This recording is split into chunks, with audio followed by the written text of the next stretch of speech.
آج سے 2100 برس پہلے کی بات ہے کہ ایک 25 سالہ رومن نوجوان سمندری سفر پر نکلا۔ اس کی منزل بحیرہ روم کا جزیرہ روڈس تھا۔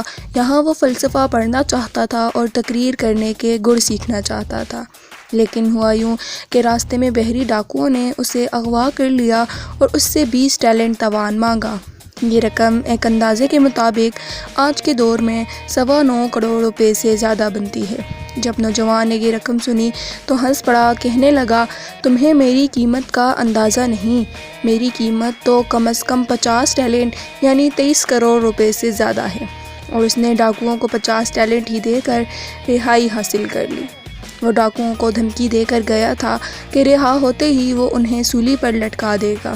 ڈاکو اس کی بات ہنسی میں ٹال گئے، مگر نوجوان اپنی دھن کا پکا تھا۔ اس نے کرائے کے سپاہی اکٹھے کیے اور ان ڈاکوؤں کو تلاش کر کے ایک ایک کو سولی پر لٹکا دیا۔ یہ نوجوان تھا جولیس سیزر۔ سیزر کا اصل نام گائس تھا۔ جولیس اور سیزر اس کے خاندانی نام تھے۔ سیزر خاندان کا ماننا تھا کہ وہ وینس دیوی کی اولاد ہیں، جو رومن میتھولوجی میں محبت اور حسن کی دیوی سمجھی جاتی تھی۔ سیزر خاندان کے لوگ روم کی ایلیٹ کلاس یعنی پیٹریشن سے تعلق رکھتے تھے۔ سیزر 12 یا 13 جولائی 100 قبل از مسیح میں پیدا ہوا تھا۔ دلچسپ بات یہ ہے کہ سیزر کے باپ کا نام بھی گائس جولیس سیزر ہی تھا۔ روم میں اکثر ماں باپ اور بچوں کے نام اسی طرح ملتے جلتے یا بعض اوقات ایک ہی جیسے ہوتے تھے۔ سیزر کا باپ سینیٹر بھی تھا اور کئی سرکاری عہدوں میں کام کر چکا تھا۔ کہتے ہیں کہ سیزر کے ماں باپ اسے مارتے پیٹتے تھے تاکہ وہ جسمانی طور پر مضبوط ہو، اور واقعی جب وہ جوان ہوا تو اس کے لمبے قد اور مضبوط جسم کو لوگ رشک سے دیکھتے تھے۔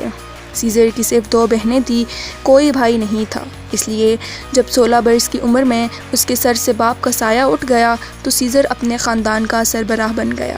جولیس سیزر شروع سے ہی سیاست میں دلچسپی رکھتا تھا۔ اپنا سیاسی کیریئر بنانے کے لیے اس نے شادیوں کا سہارا لیا۔ پہلی شادی اس نے روم کے ڈکٹیٹر کارنیلیس سینا کی بیٹی کارنیلیا سے کی، جس سے اس کی بیٹی جولیا پیدا ہوئی۔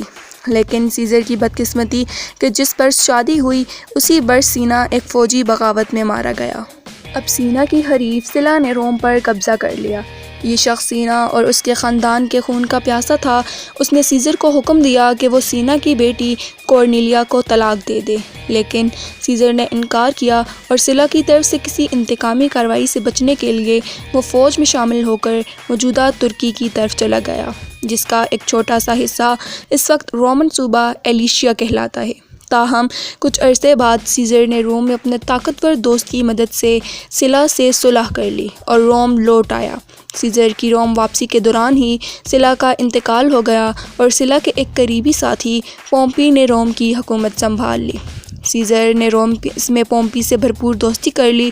پھر کچھ پومپی کی سفارش سے اور کچھ پیسے کی طاقت سے وہ سیاست میں ترقی کرتا چلا گیا۔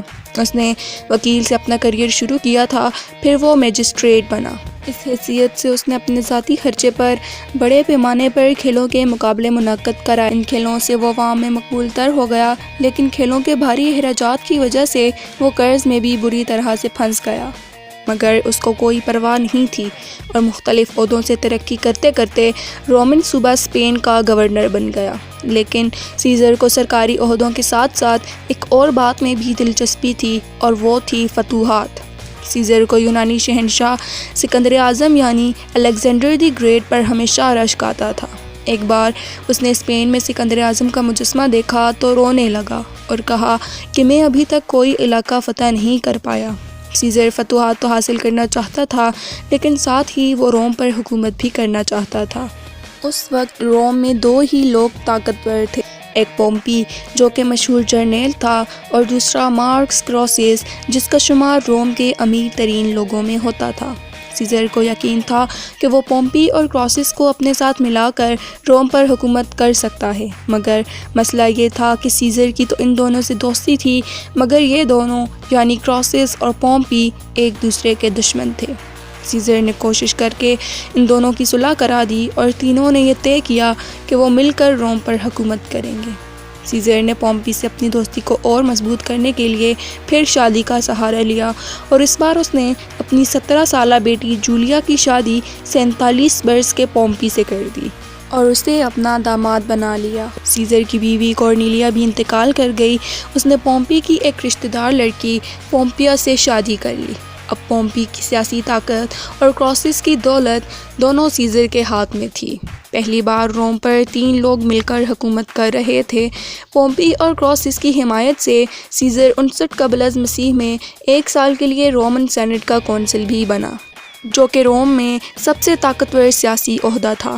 روم پر کنٹرول قائم ہوتے ہی سیزر نے فتوحات کا خواب بھی پورا کرنا شروع کر دیا۔ سیزر نے ایک بڑی فوج تیار کی اور گول کی طرف بڑھا۔ یہ وہ علاقہ ہے جو آج فرانس اور بیلجیم کہلاتا ہے۔ سیزر نے یہاں رہنے والے گول قبائل کو بڑی بے رحمی کے ساتھ کچلنا شروع کیا۔ اس کا اندازہ اس سے لگائیں کہ ایک موقع پر سیزر نے ایک قلعے کا پانی بند کیا اور اس کے لوگوں کو پیاس سے تڑپایا، اور پھر جب انہوں نے ہتھیار ڈال کر گرفتاری دے دی تو ان کے ہاتھ کاٹ دیے گئے۔ اس کے علاوہ بھی لوٹ مار اور قتل عام کے سینکڑوں واقعات اس مہم کے دوران ہوئے۔ سیزر نے 2 مرتبہ برطانیہ پر بھی حملے کیے، لیکن اسے مکمل فتح کیے بغیر لوٹ آیا۔ سیزر نے ایک چال یہ چلی کہ ایلیشیا کے قلعے کے گرد رومن دیوار بنا کر اسے گھیر لیا۔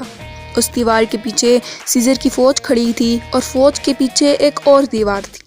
اب نہ تو ایلیشیا میں پھنسے گول قبائل رومن فوج پر حملہ کر سکتے تھے اور نہ ہی کوئی امدادی فوج وہاں آ کر رومنز کو کوئی نقصان پہنچا سکتی تھی، اور آخرکار ایلیشیا کو سیزر نے فتح کر لیا، اور اس کا جشن 20 دن تک ہوا۔ ایلیشیا کی فتح رومن تاریخ کی ایک فیصلہ کن فتح تھی۔ ایلیشیا کی فتح کے بعد سیزر نے بڑی آسانی سے گول قبائل کی باقی بغاوتوں کو بھی کچل دیا۔ یوں گول رومن سلطنت کا مستقل حصہ بن گیا۔ سیزر نے گول میں لوٹ مار سے جو دولت اکٹھی کی، اس سے ایسے ایجنٹس کو ملازم رکھا جو روم میں سیزر کے لیے روبنگ کرتے تھے اور اس کا سیاسی اثر و رسوخ بڑھاتے تھے، لیکن اس کا ایک قریبی دوست سخت ناراض ہو چکا تھا۔ سیزر کی موت کیسے ہوئی، یہ جاننے کے لیے پارٹ 2 دیکھیں۔